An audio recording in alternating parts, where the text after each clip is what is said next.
Primera de Corintios capítulo 1, versículo 4, dice la palabra de Dios: gracias doy a mi Dios siempre por vosotros, por la gracia de Dios que os fue dada en Cristo Jesús, porque en todas las cosas fuisteis enriquecidos en Él, en toda palabra y en toda ciencia, así como el testimonio acerca de Cristo ha sido confirmado en vosotros, de tal manera que nada os falta en ningún don, esperando la manifestación de nuestro Señor Jesucristo, el cual también os confirmará hasta el fin, para que seáis irreprensibles en el día de nuestro Señor Jesucristo.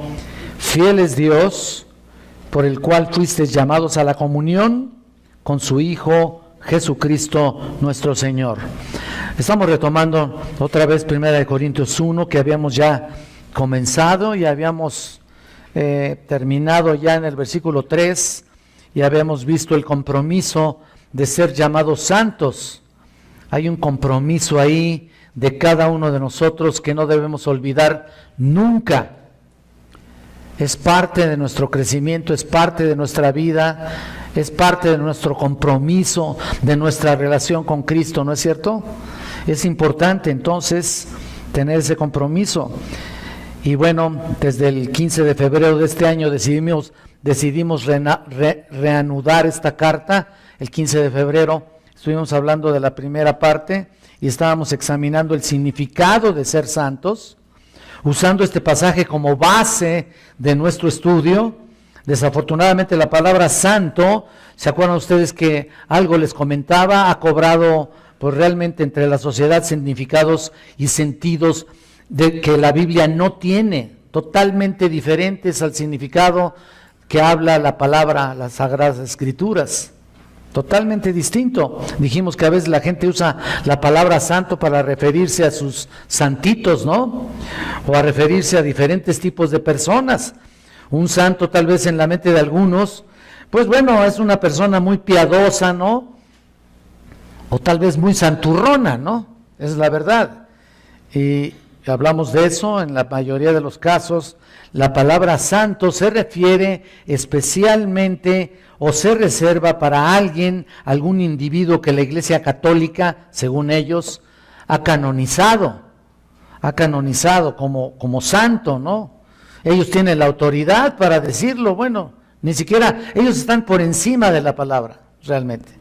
Entonces, imagínense a alguien que ya no está en este mundo, ya no está en esta vida, y después de haber muerto se le ha canonizado, se le ha dado un nombramiento así, un santo, que demanda la reverencia de ellos, incluso la comunicación, ¿no? ¿No es cierto? La reverencia, la adoración de los que son devotos.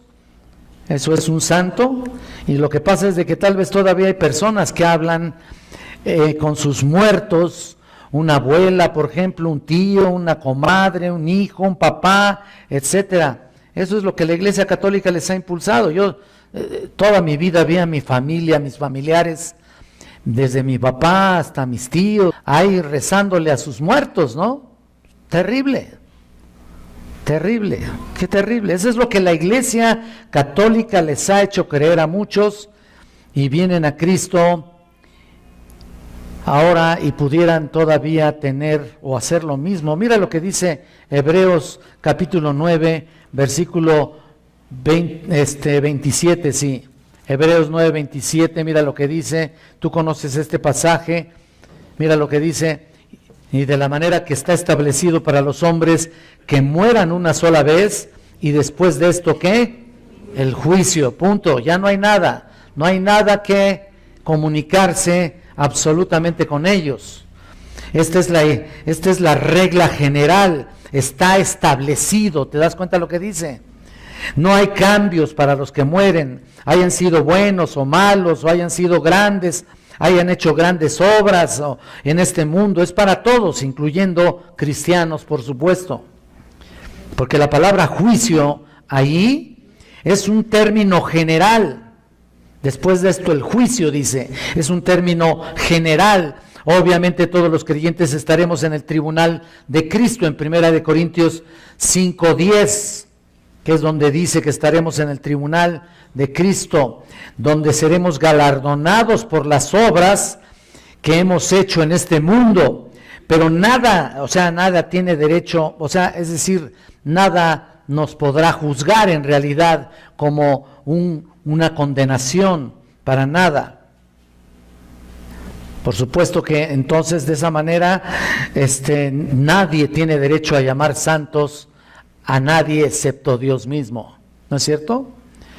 Entonces, según ellos, después de la muerte, las Escrituras nos dicen claramente que somos llamados santos desde el momento que venimos a los pies de Jesucristo, ¿no es cierto? Ese es el punto. La palabra de Dios ha sufrido por eso abusos, pero es que, ¿qué es lo que la Biblia nos enseña? Entonces, en todo caso, a ser santos. ¿Quién es santo? Bueno, en todas las epístolas, la palabra santo, especialmente las del Pablo, la palabra santo se refiere ¿a quién? ¿A quién se refiere? A cada uno de nosotros, a cada uno de los creyentes. No solo los creyentes que ya han muerto, creyentes verdaderos, que ya partieron a la presencia de Dios, sino a todos los creyentes, los que estamos vivos, somos los llamados santos. Por supuesto, en el tiempo de Pablo también eran santos, pero en la Biblia todos los creyentes son santos en realidad, y particularmente los vivos, no algunos, sino todos, sin excepción. Cada persona que conoce a Cristo como Señor y Salvador es denominado como un santo. Por eso la epístola comienza con esas palabras, desde el versículo 2, a la iglesia de Dios que está en Corinto. ¿Lo estás viendo? Identifica la iglesia a la cual se dirige y lo dice a los santificados en el versículo 2. ¿Lo estás viendo? En Cristo Jesús, ¿ven ustedes? Y después agrega, llamados a ser santos con todos los que en cualquier lugar invocan el nombre de nuestro Señor Jesucristo, Señor de ellos y nuestro. Dice ahí, un santo es un hombre y una mujer que según este pasaje invoca el nombre de nuestro Señor Jesucristo. Esto es un creyente en Él, por supuesto.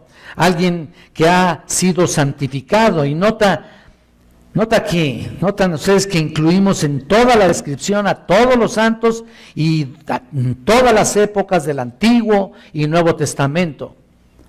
Ahí está, y todos los del Antiguo Testamento están en la presencia de Dios. Y bueno, Dios ordenó que teníamos que ser santos. Esa es la idea de ser llamados santos y lo somos. Solamente que desgraciadamente en el tiempo de nuestra vida todavía pasamos por diferentes etapas que nos cuesta trabajo llevar a la práctica, ¿no es cierto? Ese es el problema. Pero todos los que hemos sido redimidos hasta en el Antiguo Testamento, como les dije, en Éxodo 22:31, el Señor le dijo a Moisés y en sus leyes, y me seréis varones santos. Fíjate. Éxodo 22:31, en Levítico 19:2 dice, santos seréis porque santo soy yo Jehová vuestro Dios. Y lo repite varias veces. En Deuteronomio 7:6 dice, porque tú eres pueblo santo para Jehová tu Dios. Y luego en el Salmo 34:9 dice, temed a Jehová todos vosotros sus santos. Y en el Proverbios 2:8 que dice, preserva el camino de sus santos. Y también en el Nuevo Testamento podemos encontrar, por supuesto, muchísimos por todos lados, la palabra santos. En Romanos 1:7 dice, llamados a ser santos. En Efesios 4:12 dice, a fin de perfeccionar a los santos para la obra del ministerio, llamados a ser santos. Y en Efesios también, en el 4:12 dice, a fin de perfeccionar a los santos para la obra del ministerio. En Colosenses 1:22, para presentaros santos y sin mancha e irreprensibles delante de Él. Muchos otros, total, muchísimos. Y también, no obstante, uno de los más desafiantes, como también lo dijimos y lo mencionamos en Levítico, ahí primera de Pedro 1:16, sed santos porque ¿qué? Yo soy santo. ¿Te das cuenta Como lo decía en el estudio, por supuesto, Dios es el estándar para ser santos. Y ahí está, y continúa todo el resto del Nuevo Testamento, como en Judas 3, exhortando a los que contendáis ardientemente por la fe que ha sido una vez dada a los santos. Si te acuerdas, aquí está la paciencia de los santos. Ellos estaban aguardando la venida del Señor. Incluso el pasaje que estamos comenzando, por supuesto, ahí está, y podemos pensar que ya no hay nada que decir al respecto. Pero sí, hay algo que les faltaba, era justamente la santidad práctica, y es lo que estoy diciendo en un principio. La santidad posicional ya está, como que, por supuesto que eso es tan solo el comienzo de todo. La santidad práctica todavía se tiene que desarrollar en la vida, en nuestra vida, todo el tiempo de nuestra peregrinación. Todos los capítulos de Primera de Corintios tienen que ver con algún problema dentro de la iglesia, y a la gente le faltaba llevar a la práctica la santidad. Era una iglesia problemática realmente, Primera de Corintios. Bueno, todo Corintios habían sido santificados en Cristo Jesús, y de igual manera, no importa lo que tenían, lo que pudieran tener, ellos pertenecían al Señor, pero todavía tenían problemas con la santidad práctica. Su vida piadosa en términos de conducta no representaban a Cristo como debe ser. El pecado permeaba en muchos sentidos, ya eran parte de sí mismos los pecados ahí. Todos lados lo podemos ver, en todos los capítulos de Primera y Segunda de Corintios, más en Primera de Corintios. Y estoy seguro que ese es el problema de muchos cristianos el día de hoy, de muchos que se han llamado cristianos, son llamados santos por Dios, pero su vida práctica de santidad, saben ustedes, deja mucho que desear. Ese es el problema.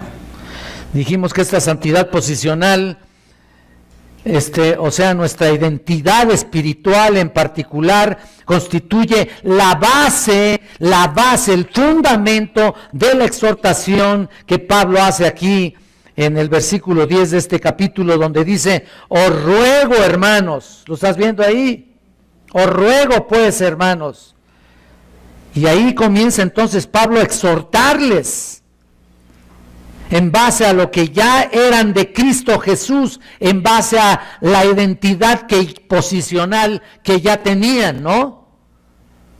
O sea, todos los primeros versículos hay una identidad, hay una clara enseñanza acerca de lo que somos, pero cuando comienza el versículo 10, comienza a exhortarles de cómo deben comportarse y representar ese nombre dignamente en toda su manera de vivir.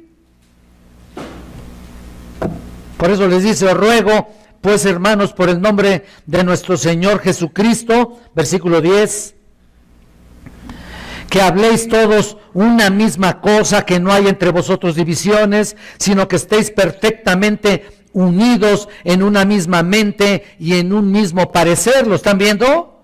El problema que comienza aquí Pablo es lidiar con ellos, y es un problema tremendo. Ahí comienza con el problema de la división, que podríamos verlo después, por supuesto. Entonces el argumento de Pablo es que han sido llamados a ser santos, ahora deben comportarse como tal.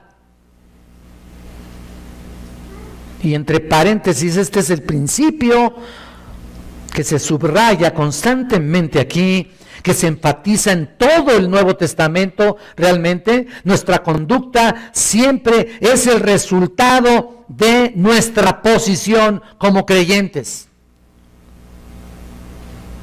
Otra vez, nuestra conducta es el resultado de nuestra proposición como creyentes.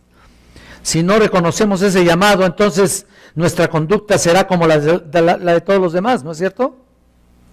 Será como la de todos, creyéndonos santos solo porque ocupamos un lugar en la iglesia, porque vinimos aquí para ofrendar, porque nos encanta aquí la comunión.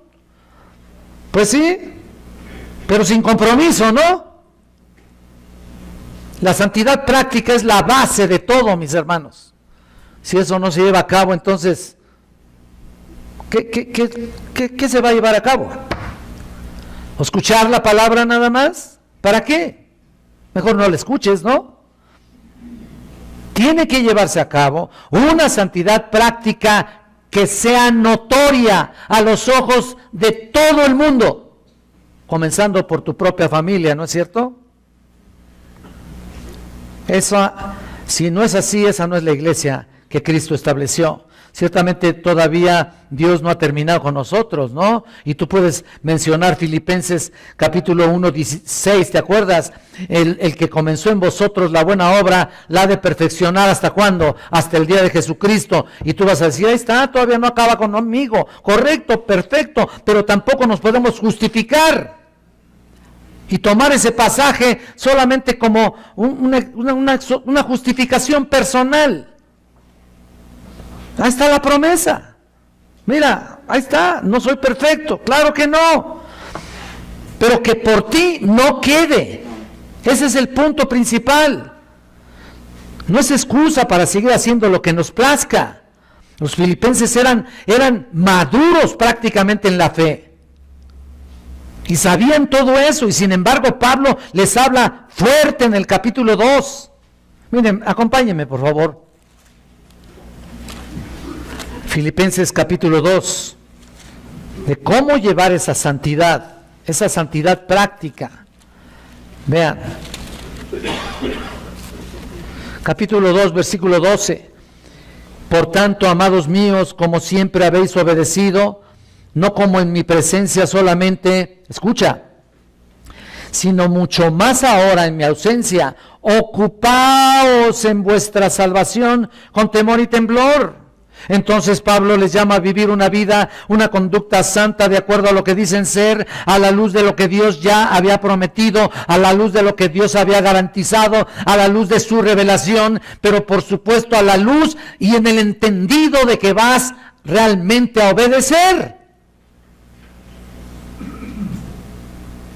Él había comenzado la buena obra, eran salvos, y sin embargo ahora deben vivir de acuerdo a lo que dice, por ejemplo, Colosenses también, en el capítulo 3, versículo 5, Pablo exhorta a estos hermanos de Colosenses y les dice, haced morir, pues, lo terrenal en vosotros. Mira, cuando dice haced morir, significa mortificar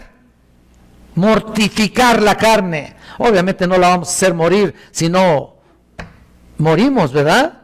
Entonces, mientras tanto, tenemos que mortificar la carne, atarla realmente, dominarla. Y luego dice, ¿cuáles cosas? Fornicación, impureza, pasiones desordenadas, malos deseos, avaricia, que es idolatría. Todo está en Colosenses, ahí en 3:5. Mira, hay que repasarlo de vez en cuando. No digas que no es para ti. Hay que leerlo, y hay que verlo, y hay que observarlo. Y hay que analizarlo, y hay que aplicarlo. Si no, ¿de qué sirve nuestra vida cristiana? Nota, todo eso es idolatría. Y también ahí les dice, pero ahora, también en el 8, dejad también vosotros todas estas cosas. Les remarca con claridad, con puntualidad, o sea, con acentuación, ese punto, esa obediencia que deben ellos desarrollar. Dejad también vosotros todas estas cosas. Miren, cosas que a veces nosotros como creyentes tal vez pensamos que no son tan malas, ¿no? No es tan malo. Y sin embargo, están en la misma lista. Están en la misma lista de fornicación, impureza. Mira, dice ira, enojo, para que no creas que nada más es fornicación, impureza, pasiones desordenadas, avaricia, idolatría. Ahí sigue diciendo una serie de cosas. Dice ira, enojo, malicia, blasfemia, palabras deshonestas de vuestra boca. No mintáis los unos a los otros, ¿te acuerdas? Mira, habiéndonos despojado del viejo hombre con sus hechos. Esta es la clave de todo. Despojarse, por supuesto, ya nos despojó el Señor de nuestra vida de atadura espiritual que teníamos con el pecado. Ya fuimos liberados. ¿Se acuerdan cuando estudiamos Romanos? Ya pertenecíamos a otro patrón, ahora pertenecemos a Cristo Jesús. Él es nuestro patrón verdadero. Hemos sido liberados. Pero todavía batallamos con lo que somos, todavía batallamos con nuestras debilidades, todavía batallamos con nuestra desobediencia, todavía batallamos con nuestra forma de vivir como antes teníamos. No puede ser. No puede ser que no lo reconozcamos. Mira, lo mejor es reconocerlo para entender que hay que despojarse. Ahora, ¿por qué esta exhortación? Si ya eran creyentes. Bueno, pues también ahí Pablo les dice en el 3:3, un poquito atrás. No estamos viendo la epístola de Colosenses. Me gustaría comenzarla, la epístola de Colosenses. Y la voy a comenzar primero Dios. Porque les dice, porque habéis muerto y vuestra vida está escondida en Cristo Jesús. Ya se acabó el pasado. Entonces, otra vez, la santificación práctica en nuestra vida es el resultado de nuestra santificación posicional en Cristo. Somos cristianos, estamos en Cristo, debemos ahora andar como ¿quién? Como Cristo. Mira, ¿llamados a qué? Como Él anduvo, dice la palabra. Y tal vez alguno diga, oye, estás exagerando, ¿no? Yo creo que te estás sobrepasando, ¿no? Digo, para nada. La palabra de Dios lo explica perfectamente bien. Es una forma muy clara en 1 de Juan 2, ¿te acuerdas lo que dice? El que dice que permanece en Él debe andar como ¿quién? Como Él anduvo.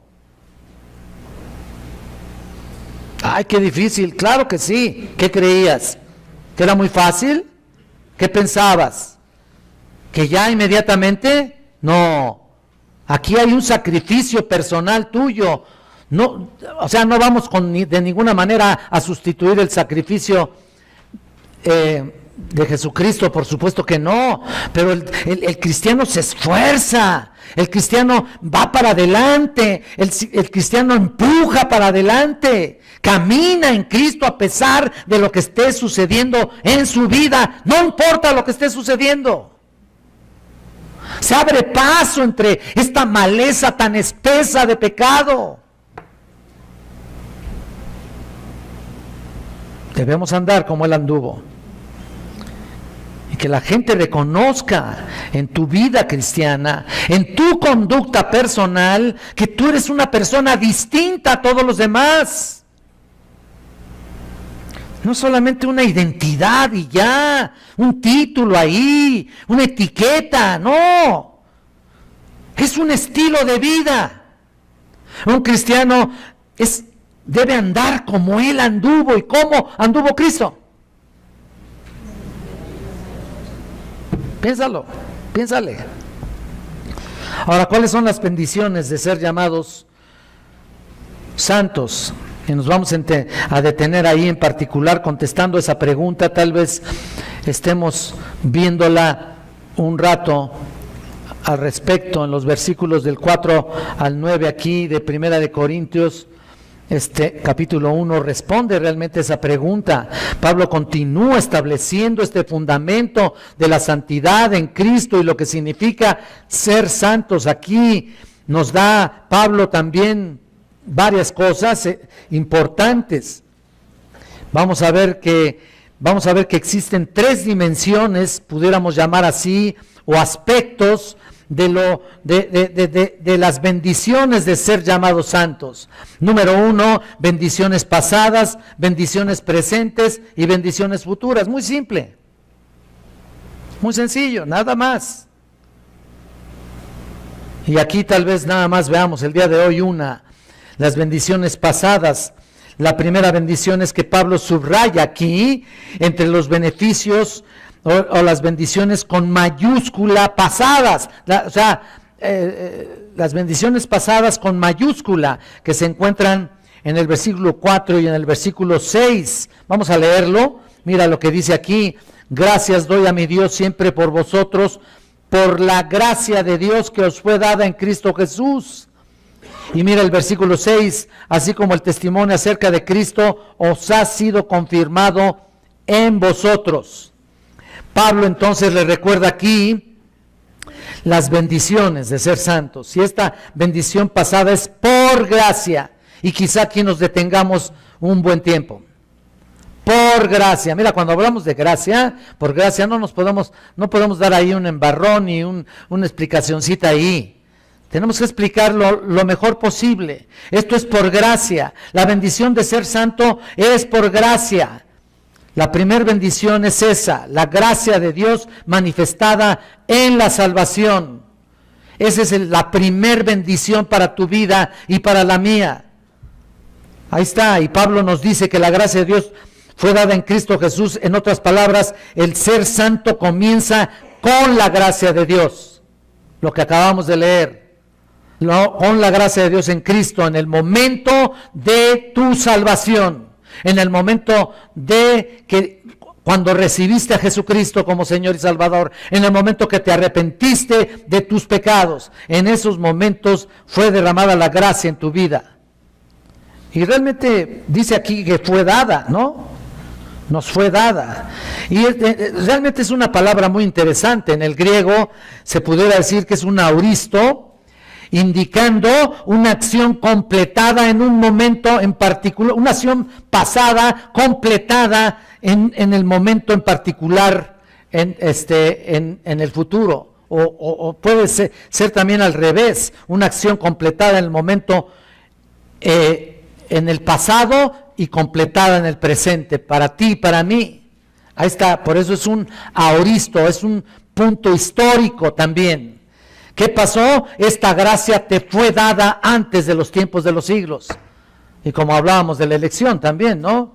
¿Cuándo sucedió esto para los cristianos? Bueno, en el versículo 6 dice, cuando el testimonio de Cristo fue confirmado en ti, en vosotros, dice ahí, ¿lo estás viendo? El versículo 6. Ahí está, cuando el testimonio de Cristo fue confirmado en ti y en ellos, hablando de los corintios, también es un verbo en tiempo pasado, en un momento determinado por Dios. El testimonio de Cristo fue confirmado en ellos y en nosotros. Entonces, en el momento que un individuo confía en Cristo y cree en el Evangelio de nuestro Señor Jesucristo, esa persona recibe la gracia de Dios y el testimonio de Cristo es confirmado en su vida. Esa es la idea ahí, es lo que dice ahí. Y Pablo da gracias a Dios por estos creyentes, quienes habían recibido esa gracia maravillosa de Dios en la salvación, habían sido salvos, y por supuesto no había duda de eso en la mente de Pablo. No había duda, a pesar de su conducta, a pesar de lo que eran, a pesar de cómo se comportaban, no había duda. Ahí está. A pesar de su desorden, así como ellos, nosotros también fuimos salvados por gracia. Ese es el primer beneficio de ser santos. Ahora, ¿qué es la gracia? Vamos a ver un poquito lo que significa la gracia. Y aunque ya muchos lo saben y ya algunos de ustedes han pasado por algún seminario, o mejor dicho, por este seminario, lo hemos mencionado incluso ya varias veces, es la palabra charis. Charis se refiere a un don, un favor inmerecido. La gracia de Dios en la salvación se refiere a un favor que Dios otorga a hombres quienes no merecemos nada absolutamente, o mejor dicho, merecíamos la condenación eterna. Y Dios la otorga como un favor inmerecido. No podemos jamás devolver a Dios la deuda que tenemos para con Él. Es un favor libre, es un favor gratis, y ese favor no puede ser ganado, no puede ser recompensado, no puede ser pagado. Por mucho que hagas o por mucho que estés respondiendo a ello, nunca vas a pagar eso. ¿Se dan cuenta? Es importante entonces entender lo que es la gracia. Tal vez podríamos explicar un poquito más de cerca Tal vez podríamos un poquito profundizarnos lo que significa la gracia. Y vamos a ver 3 características de la gracia en la Biblia. 3 características de la gracia en las Escrituras. En primer lugar, tenemos que reconocer que la gracia y la culpabilidad no pueden coexistir. Gracia y la culpabilidad no pueden coexistir. Número 1. Ahí está, la culpa y la gracia y la culpa, pues. En otras palabras, la gracia y la culpa no van juntas. ¿Qué quiero decir con eso? Que la gracia provee alivio, provee liberación. ¿Te das cuenta? Liberación de culpa. Dios no nos dice, te voy a demostrar gracia siempre y cuando te comportes bien. Eso no. En el momento que te salgas de la línea, ni modo que te diga así, ¿no? En el momento que te salgas de la línea que yo he establecido, se acabó mi gracia, ¿eh? Ya, no cuentes con ella, ¿eh? Eso no hace el Señor. Absolutamente. No es así. Eso no sería gracia. Eso es simplemente ley. Ya, ahí está. Ley, recompensa por guardar un mandato de Dios, ¿no? Sin embargo, Dios nos trata, o sea, Dios nos trata, se puede decir, en gracia. Una gracia que no merecemos, una gracia que no tiene nada que ver con nuestra conducta. La gracia en la Biblia provee, escucha esto, la eliminación de la culpa legal. Eliminación de la culpa legal del pecador. ¿Y saben qué? La gracia solamente se puede manifestar donde hay pecado. ¿Ya? Ahí está el punto. Solamente Dios puede demostrar y manifestar su gracia al pecador porque somos necesitados de gracia. Y el único que puede ofrecer esa gracia es Él. Cristo quitó la culpa de todo aquel que en Él confía, ¿no es cierto? Ya. Vayan a ver Romanos, ya hemos visto este pasaje en algunas ocasiones y ven Romanos 8:1. Ahora pues ninguna condenación hay para los que están en Cristo Jesús. Hasta ahí. Ninguna condenación hay para los que están en Cristo Jesús. Ya no hay condenación, ni va a haber jamás. Si estamos en Cristo, si hemos sido santificados, si Dios nos mira a través de la justicia de su Hijo, entonces no hay condenación. Por supuesto que la culpa del pecado en la cruz Cristo ya pagó por eso, ¿no? La paga del pecado que es muerte, ¿no? Cristo pagó por el pecado en su muerte y pagó por la culpa. Ahora, por supuesto que cuando pecamos, obvio que nos sentimos culpables, ¿no? Ahí está. ¿No es cierto? Espero que sí. ¿No? Porque los que son impíos, los que no tienen a Cristo en su vida, cometen un pecado como si nada, ¿no?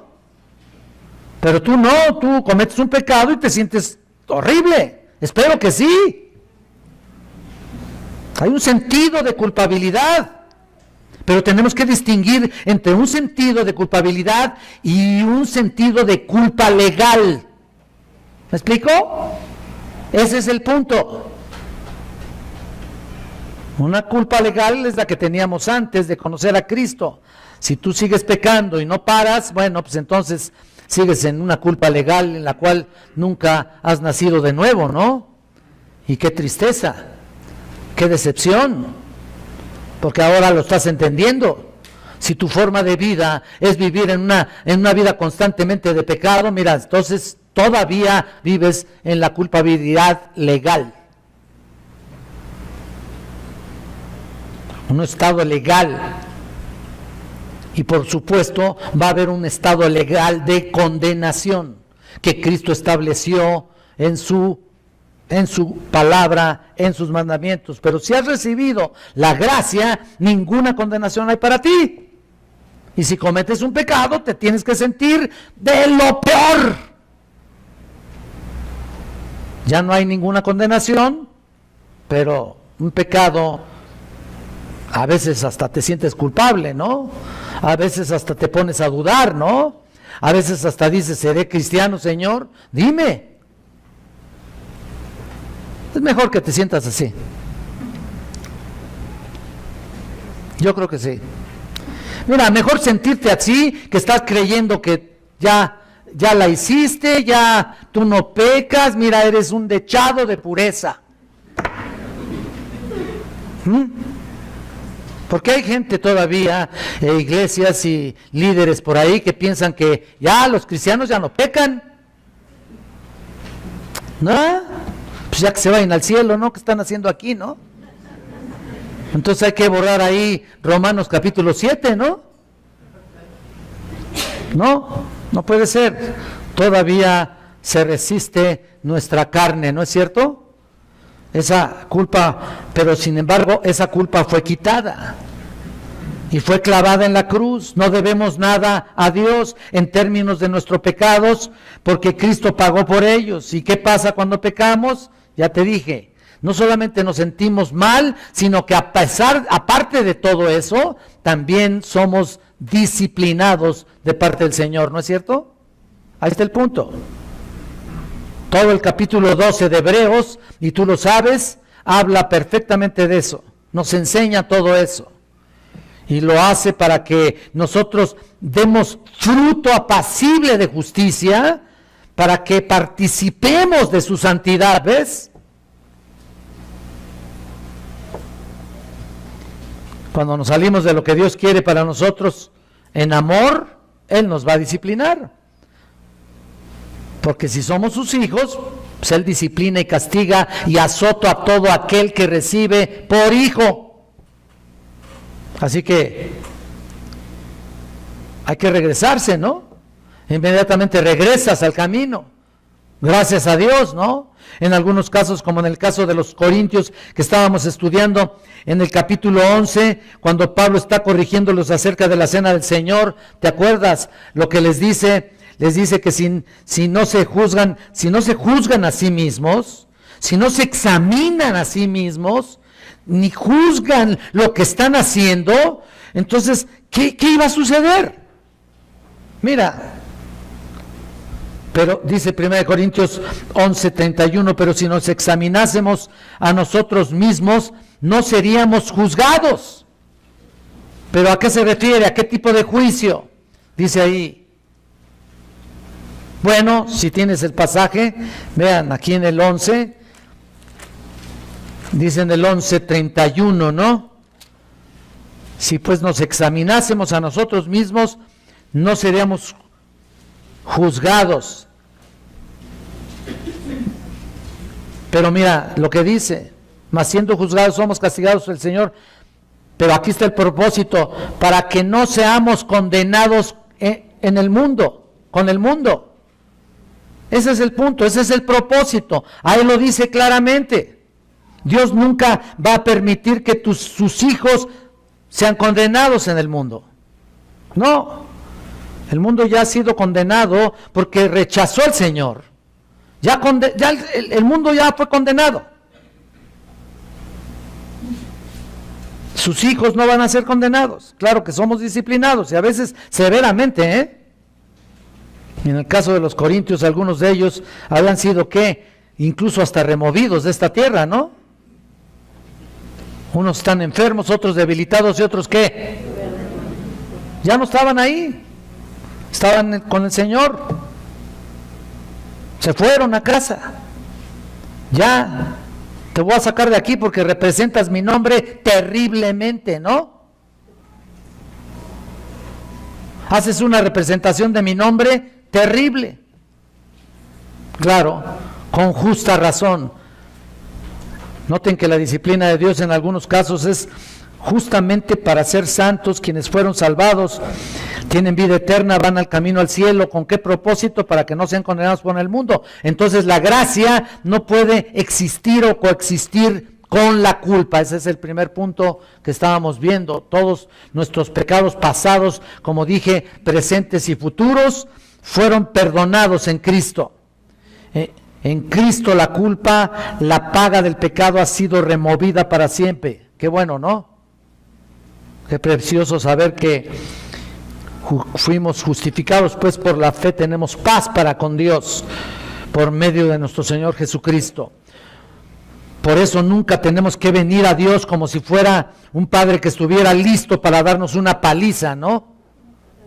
No, Él siempre está con los brazos abiertos para recibirnos. Y siempre cuando vengamos en un corazón arrepentido, no tenemos que venir a Él con miedo. Él ya no es ahora nuestro juez. Jamás va a ser nuestro juez ya. Es el Padre de las luces. Él es el soberano del universo. Nuestro Padre celestial. Venimos a Él y Él está con los brazos abiertos. Pero si cometes algo te da. Qué bueno, ¿no?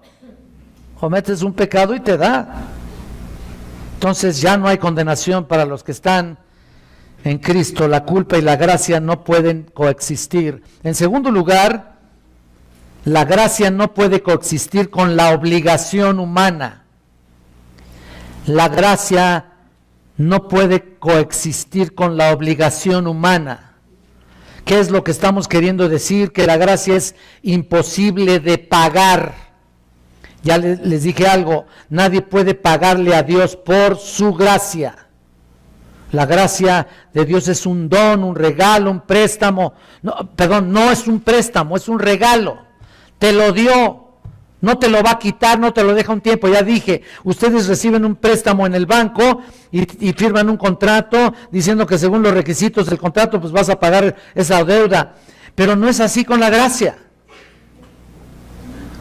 No es así. Dios no nos da un contrato ahí que nos portemos bien y abajo firmamos y al ver cómo pagamos, pues ahí está el banco sobre de ti. No, es un don.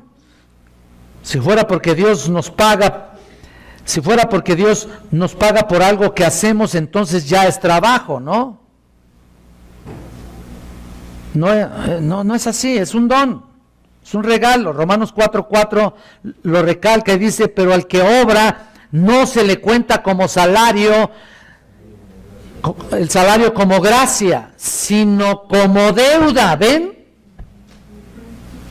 Bueno, ¿qué pasa? En otras palabras, cuando trabajamos para ganarnos el sustento, pues ¿qué sucede? El cheque que recibes después de una jornada de trabajo no es un cheque de gracia. No es un don inmerecido, tú te ganaste ese cheque, claro, por supuesto que Dios te da las facultades para trabajar, no estoy quitando a Dios de eso, no, pero estoy poniendo un ejemplo. Y cuando el jefe viene y te entrega el cheque mensual o cheque semanal o diario, lo que sea, no le dices gracias jefecito, gracias, y le besas la mano, ¿no? Bueno, algunos lo hacen. Si quieren, háganlo.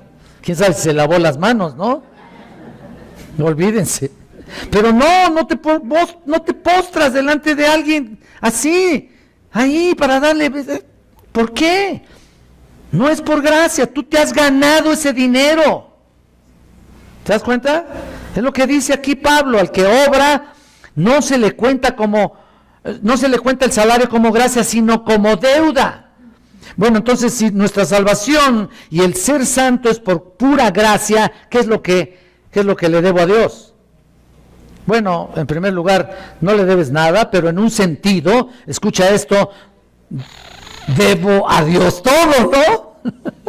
Finalmente, todo se lo debo a Él, le debo todo. Y mira, escucha lo que te voy a decir, tú le debes todo a Dios. Eso que estás dando acá de ofrenda, son miserias, ¿eh? Estoy hablando cuando le das verdaderamente al Señor y en tu corazón está el darle a Él lo que Él, bueno, Él es dueño de ¿qué? Ay, sí, mira, ahora sí, ¿no? Pero a la hora de dar, las miserias, ¿no? No, por favor, ¿qué es lo que le debes a Dios? Mira, ¿sabes qué? En primer lugar le debes la vida eterna, ¿no es cierto? Y hay una gratitud permanente en tu corazón. Debo a Dios mi amor, debo a Dios mi devoción, debo a Dios mi fidelidad, debo a Dios mi obediencia, debo a Dios mi servicio, mientras Él me tenga sobre esta tierra.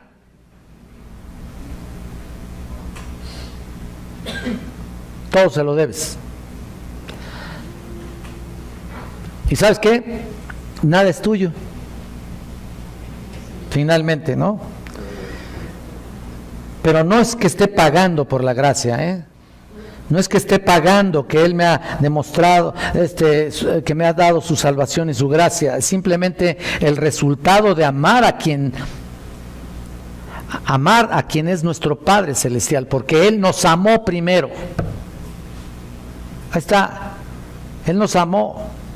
En 1 Juan 4 demostramos nuestra adoración por medio de la obediencia, por medio de la devoción, igual como les dije, en nuestro servicio. Demostramos gratitud. ¿Demostramos de veras eso? Piensa por un momento a ver si verdaderamente eso es lo que estamos demostrando. Piensa por un momento si de veras estamos entregándole todo a Dios. Si nuestras manos están abiertas de todas tus pertenencias, ¿no? Aquí está. Mira, el Señor todavía extiende su mano poderosa porque sabe lo que tú tienes necesidad. En tercer lugar, la gracia de Dios no puede coexistir con el mérito humano. ¿Qué quiero decir con esto? Bueno, que la gracia de Dios no se manifiesta a aquellos humanos que son buenos. Bueno, dije en parte algo, pero Dios no tiene preferidos.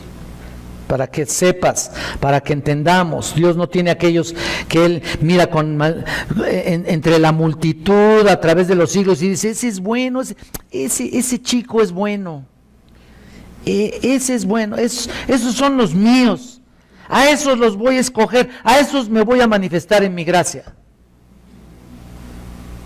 Él no hace eso, en absoluto, nadie merecemos la gracia. La Biblia nos indica claramente en Romanos 3 que no hay justo ¿qué? O sea, ¿quién merece algo? No merecemos nada. ¿Ya? Es cierto que hay personas buenas, hay personas que desde el punto de vista humano, pues tú las ves y dices, qué buena persona es aquí don Pepe, ¿no? Bueno, si hay un Pepe aquí, no importa. Yo me refiero a un vecino por ahí que tengas, ¿no? A lo mejor tienes un vecino muy bueno, un amigo, gente que conocemos, que uno dice, bueno, qué bueno es este señor. Bueno, nomás le falta Cristo. Pues nomás, ¿verdad? Nomás, casi nada, ¿no? A nivel humano, pues sí puedes ver a la gente que tiene realmente bondades, tiene virtudes. Claro que sí. Pero en contraste con lo que Dios requiere, ninguno hay bueno sobre la vida, sobre la existencia humana. Nadie es bueno. Nadie. Nadie. Aunque hagan todo tipo de esfuerzos y obras de cualquier tipo, aunque sus religiones las lleven al pie de la letra, nadie es bueno. Nadie. ¿Por qué? Porque no va a producir ningún cambio en sus vidas. Por muchas obras que hagan, no va a producir ningún cambio. No van a agradar a Dios. La Biblia dice que nuestras obras son como ¿qué? Como trapos de inmundicia. Mira, Isaías 64:6. Trapos de inmundicia. En otras palabras, son los desechos de los trapos menstruales de la mujer, perdón. Así es el significado. Entonces, por mucho que hagas, por mucho que trates de agradar a Dios en tus propios medios y en tus propias formas y en tu propia bondad, no vas a agradarle a Él. Al contrario,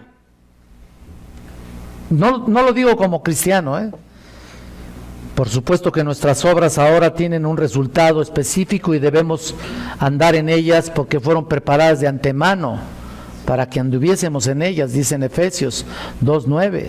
Por supuesto que sí. Pero aquellos que tratan de agradarle por medio de sus obras no pueden hacerlo. Entonces Dios no salva ni se manifiesta su gracia a los que hacen buenas obras, porque no hay tal categoría en la raza. Todos hemos pecado, todos estábamos destituidos de la gloria de Dios, porque no hay ninguno bueno, nadie, absolutamente nadie. El estándar es muy alto. No podemos alcanzar ni como creyentes para tu conocimiento los estándares divinos. No los alcanzas. ¿Qué pasamos entonces? ¿Qué estamos haciendo aquí? ¿Sabes qué? Cumpliendo lo que Dios nos dice. Y aunque sabemos que no vamos a alcanzar el estándar divino, de todas maneras Dios nos ha dado una consigna, nos ha dado en primer lugar su Espíritu Santo en nuestra vida. ¿Para qué? Para llegar o estar yendo sobre ese camino. No estoy diciendo que lo vamos a alcanzar, sobre ese camino. Y en segundo lugar nos ha dado su palabra para que vivamos por ella, en obediencia, constante, perseverante, no volubles. Dios te ha dado todos los elementos, todas las herramientas. Tienes los dones que Cristo ha establecido, tienes el fruto que Dios ha establecido, tienes todas sus bondades, su gracia maravillosa. ¿Qué más queremos, no? Entonces, si te ha dado todo, tiene derecho a exigirte.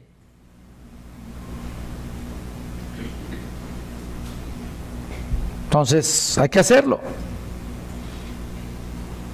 Y punto. Ustedes recuerdan lo que Pablo decía parafraseadamente. Miren, si vamos a comparar, yo era fariseo de fariseos, ¿te acuerdas? O sea, no era cualquiera, era uno bueno, ¿verdad? El padre, se puede decir, de los fariseos. Fariseo de fariseos era como quien dice el mero chief de los fariseos, ¿no? Y en cuanto a la ley, ¿qué? Uy, irreprensible, decía él, ¿no? Eso era lo que yo entendía en cuanto a mi persona. Bueno, eso es lo que está diciendo Pablo, ¿no? Eran sus credenciales, pues. Pablo tenía un sentido altísimo de sí mismo, tremendo. ¿Y qué pasó cuando vio al Señor Jesucristo? Se vino para abajo. Se dio cuenta de lo que realmente era. Y punto. Se dio cuenta de su pecado, de sus limitaciones personales. Se dio cuenta que sus títulos no sirven para nada. Los tenía como estiércol prácticamente. Cuando ya tenía la gracia de Dios y cuando recibió al Señor. Vean 1 Timoteo, por favor. 1:15. Palabra fiel y digna de ser recibida por todos, que Cristo Jesús vino al mundo para salvar a los pecadores, de los cuales dice, yo soy el primero. Fíjense, de ser fariseo de fariseos en cuanto a la ley irreprensible, vino a ser el primero de los pecadores. Otra vez, de ser fariseo de fariseos e irreprensible en cuanto a la ley, vino a ser el primero de los pecadores. Tan simple como eso. Un cambio tremendo, ¿no? Eso es lo que sucede cuando el Espíritu Santo ilumina el corazón y la mente humana y se da uno cuenta de que verdaderamente cómo está uno delante de Dios. De que no tienes suficientes, no tienes ningún arma, ningún elogio que Dios te pueda dar, ¿no? Ni siquiera los elogios humanos sirven para nada, ¿no es cierto? A veces es lo que mejor ponen los hombres, ¿no? Su preparación académica y su rembombante cultura y ¿qué? ¿Y qué es eso? ¿Esto los va a llevar al cielo o qué? Pobrecitos, la sabiduría humana es insensatez para con Dios. Él quiere sabiduría divina para ti, para mí. Y tiene que estar trabajando en cada uno de una manera muy personal y particular en ti y en mí para que esa sabiduría verdaderamente se desarrolle, porque en parte también te fue otorgada.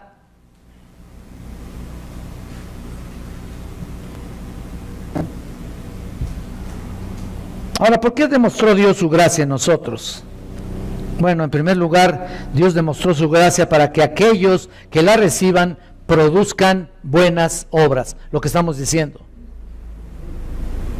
ya vimos, ya conocemos Efesios 2:8, etcétera, etcétera, para que nadie se gloríe, etcétera, etcétera.